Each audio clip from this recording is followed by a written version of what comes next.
1965 से लेकर 70 तक जब मैं महाराष्ट्र में था तो मुझे ये देखने को मिल रहा था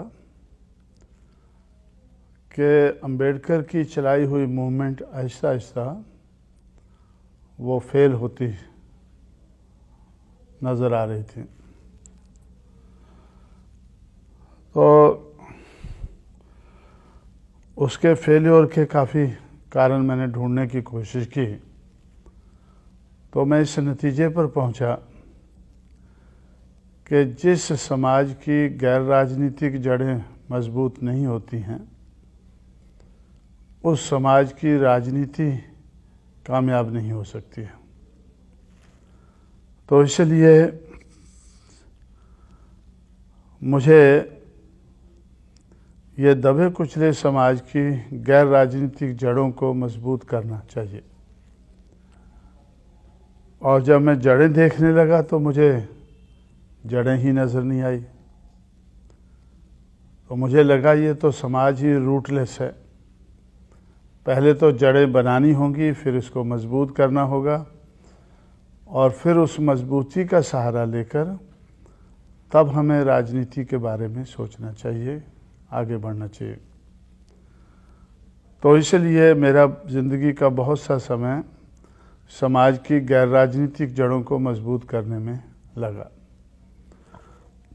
उसमें बामसेफ नाम का एक संगठन बनाकर तो मैंने जो एजुकेटेड एम्प्लॉइज़ थे दबे कुचले समाज के, उनको संगठित किया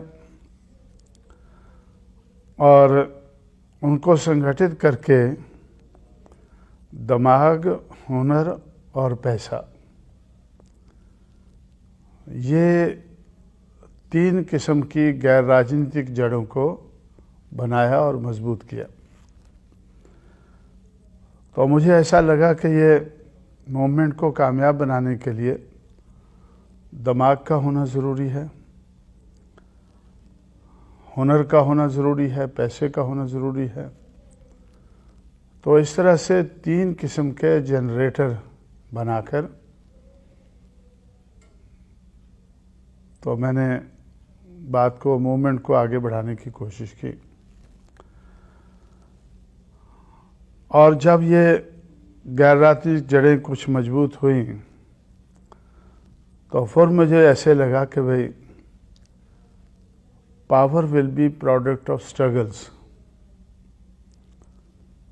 जो राजनीतिक सत्ता है वो संघर्ष में से ही निकलेगी। वैसे ही कोई हमें थाली में लेकर उसको नहीं परोसेगा देगा। तो इसलिए संघर्ष करने के लिए दलित शोषित समाज संघर्ष समिति, जिसको शॉर्ट में हम DS4 बोलते थे, इस नाम का संगठन हम लोगों ने बनाया और उसके माध्यम से पहला संघर्ष हमने शुरू किया देश भर में। कन्याकुमारी, कोहिमा, कारगिल, पुरी, पोरबंदर, ये हमारे देश के 5 कोने नज़र आते हैं। 100 साइकिल की रैली शुरू करके दिल्ली की तरफ हमने मार्च किया, एक प्रचार करते हुए। वो प्रचार किस चीज़ का था? Struggle for self respect and equality, समता और सम्मान के लिए संघर्ष। तो उससे एक वातावरण देश भर में बना, एक फिज़ा बनी, एक माहौल बना कि जिन लोगों को समता और सम्मान की ज़रूरत है उन लोगों को अपने पैरों पर खड़े होकर इसके लिए संघर्ष करना होगा और तब ही वो समता और सम्मान हासिल कर सकते हैं। तो ये रोल DS4 का रहा। उसके बाद हम लोगों ने बहुजन समाज पार्टी बनाई, ये सोच करके कि डेमोक्रेसी में मेजॉरिटी की ज़रूरत होती है। तो मेजॉरिटी तो दलित शोषित समाज की है। अब इसको राजनीति में परिवर्तित करने के लिए बहुजन समाज बनाना शुरू किया और बहुजन समाज की पार्टी बनाना शुरू की। और बहुजन समाज पार्टी बनाकर हम लोगों ने तो दिमाग, हुनर और पैसा के जो जनरेटर बनाए थे उनका इस्तेमाल करके संघर्ष करके राजनीति में आगे बढ़ना शुरू किया। तो बहुत देर तक लोग ऐसा सोचते थे कि इस किस्म के संगठन बनते हैं, थोड़ी देर चिल्लाने के बाद ख़त्म हो जाते हैं। लेकिन हमने पहले ही ये प्रिकॉशन लिया था कि ये whatever we have to attain, we must be able to sustain। जो हमें हासिल करना है उसको बनाए रखना है। तो इस किस्म का प्रबंध हम लोगों ने किया और मूवमेंट आगे बढ़ती गई।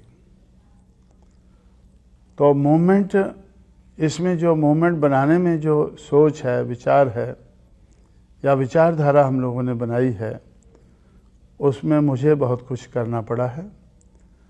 लेकिन इस विचारधारा को अमल में लाने के लिए मेरे जो शागिर्द हैं, मेरे चेले हैं या जिनको मैंने तैयार किया है, तो वो लोग इसको अमल में लाने के लिए मुझे बड़ी मदद कर रहे हैं।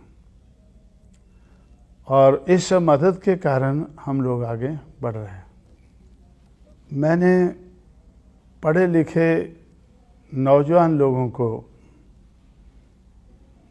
ढूंढकर, स्पॉट करके उनको तैयार करना शुरू किया। तो जिस किस्म की इस संघर्ष को, इस मूवमेंट को चलाने के लिए मुझे क्वालिटीज़ चाहिए थी,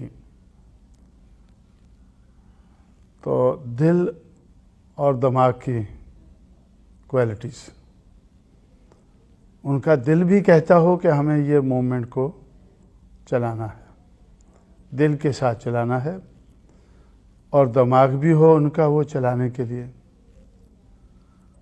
तो दिल और दिमाग की क्वालिटीज़ को ध्यान में रखते हुए मैंने देश भर में पढ़े लिखे नौजवान लोगों को तैयार करना शुरू किया। और वही दिल और दिमाग की जो क्वालिटीज़ है वो मायावती में काफ़ी बड़े पैमाने पर मुझे नज़र आई।